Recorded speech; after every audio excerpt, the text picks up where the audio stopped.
तप और यज्ञ प्रतिदिन करते हैं। जहाँ पर पूजा होती है, तप होती है, यज्ञ होता है, वहाँ निश्चित है वहाँ पर उस यज्ञ को भंग करने के लिए उस जंगल में मारीच और सुबाहु आते और उनके यज्ञ को भंग करते हैं। जो भी पूजा होती, जो भी यज्ञ आदि होता है, उसके लिए यज्ञ मंडप बनाया जाता है और उसकी चारों ओर सुरक्षा की जाती है।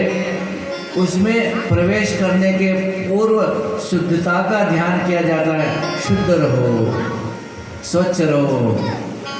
कुछ नियम है कि यज्ञशाला में जाने से पूर्व स्नान के बाद में कैसे वस्त्र पहना जाए। धोती, गमछा, वहाँ पैंट बुशर्ट में नहीं जाया जाता, नियम होते हैं। और उसका एक दरवाज़ा होता है, उस दरवाजे से प्रवेश होता है। जगह जगह स्थापना में सारे देवता विराजमान होते हैं। अपने चरणों को बाहर धो करके और उसके पश्चात यज्ञशाला में जाया जाता है। और किसी प्रकार का व्यसन न तो करना है, न व्यसन साथ रखना है।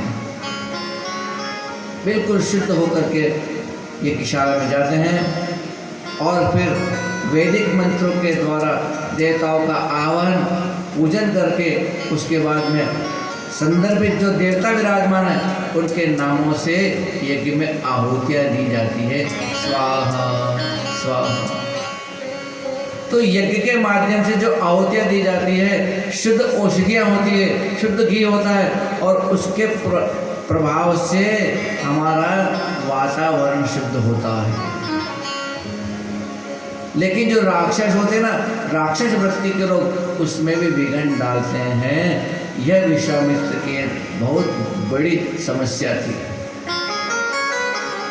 देखो राक्षस क्या करते मालूम है, उसको यज्ञ को भंग करने के लिए ऐसी ऐसी वस्तु है, कहते हैं कि उसमें या तो मांस फेंक देते हैं या अस्थियां फेंक देते हैं, मलमूत्र फेंक देते हैं। ऐसे गंदे वस्तुओं के द्वारा उसको विश्वामित्र बड़े परेशान थे। उनके पास शस्त्र तो बहुत थे, शस्त्र विद्या भी वे जानते थे, लेकिन करे क्या, उन्होंने ब्राह्मण तो स्वीकार किया हुआ था, ब्राह्मण बने हुए थे, इसलिए वे शस्त्र का उपयोग नहीं करते। विश्वामित्र बहुत चिंतित थे। पुरुषार्थ तो करना है, लेकिन करे क्या, इन राक्षसों को कैसे रोका जाए। तब उनको ज्ञात हुआ कि राक्षस लोग जो ये यज्ञ को रोकते हैं, लोग बातें करते हैं कि अयोध्या में एक क्षत्रिय सम्राट के यहाँ पर उस परब्रह्म परमात्मा का प्रागट्य हुआ। विश्वामित्र जी क्यों नहीं वहां जाकर के महाराज से निवेदन करते हैं।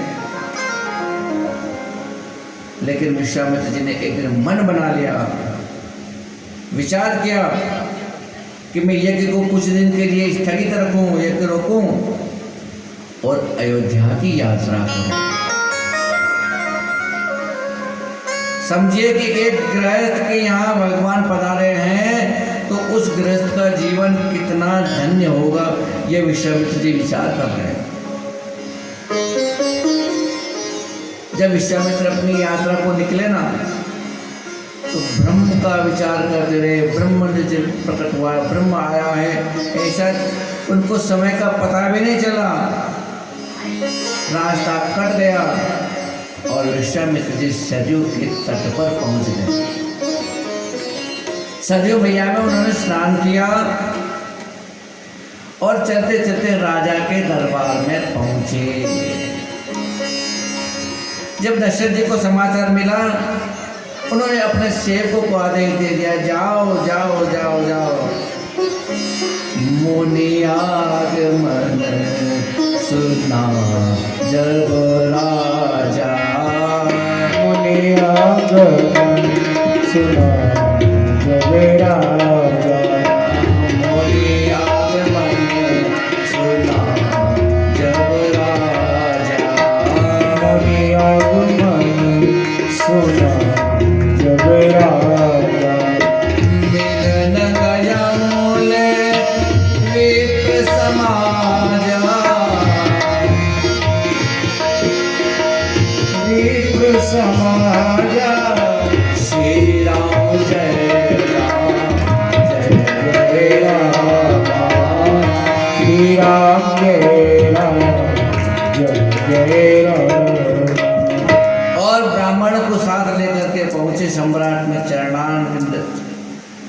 चरणारविंद में दंडवत करके बोले महाराज आज तो मेरा दरबार, मेरा राजमहल, मेरे अयोध्या पवित्र हो गए गुरु के आगमन से, और आपके चरण हमारे यहाँ पर पड़ गए।